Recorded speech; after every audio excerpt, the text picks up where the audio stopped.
Welcome to Game Days.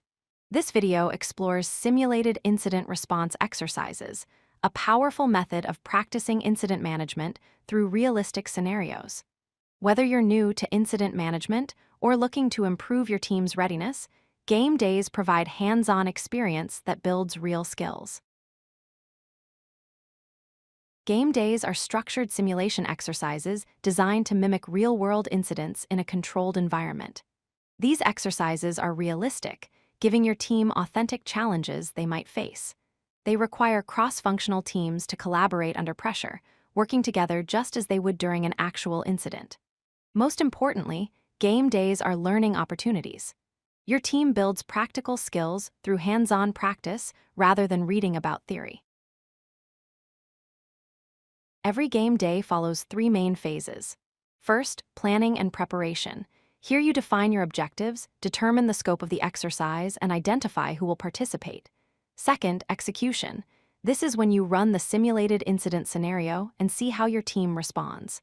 Third, review and debrief. After the exercise ends, you analyze what happened, discuss outcomes, and identify improvements for next time.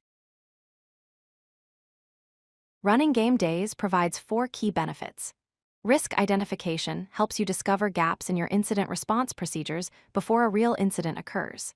Speed and efficiency means your team learns to reduce mean time to resolution, or MTTR, through practice. Team alignment strengthens communication and coordination among team members. Finally, measurable improvement lets you track your team's readiness and see capability growth over time as you run multiple game days. The planning phase has 3 key steps. First, define your incident scenario. Create a realistic but manageable incident story that your team will respond to. Make it challenging enough to be valuable, but not so complex that it becomes overwhelming. Second, assemble your participants. Include your incident commander, engineers from relevant teams, and stakeholders who need to be involved in incident response. Third, prepare your facilitators.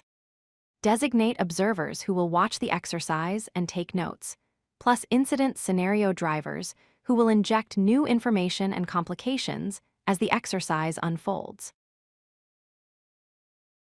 During execution, 3 things happen. First, trigger the incident. Introduce your scenario and activate your team's response procedures. Let them experience the stress and urgency of incident response. Second, monitor and observe. Facilitators track team actions and communication in real time, noting what works well and what doesn't. Third, play roles dynamically. As the exercise proceeds, inject complications and new information as needed. This keeps the scenario realistic and tests how your team adapts to changing conditions. After the exercise ends, the debrief phase is critical. First, collect observations. Document what happened, how the team responded, and what the outcomes were. Second, facilitate discussion. Allow your team to share their insights, frustrations, and lessons learned. This open dialogue builds psychological safety and encourages honest reflection. Third, create action items. Based on what you learned, develop concrete plans to address gaps you identified. These action items drive real improvement in your incident response capabilities. Remember 4 important points. Game Days transform incident response from theory into practice.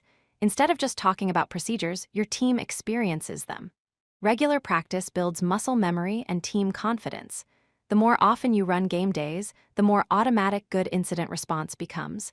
You'll see measurable improvements in speed, coordination, and overall outcomes. Finally, continuous iteration makes your team truly incident-ready. Each game day is an opportunity to learn and improve. Start planning your first game day today. If you like this video, hit that like button and don't forget to subscribe. Visit codelucky.com for more such useful content.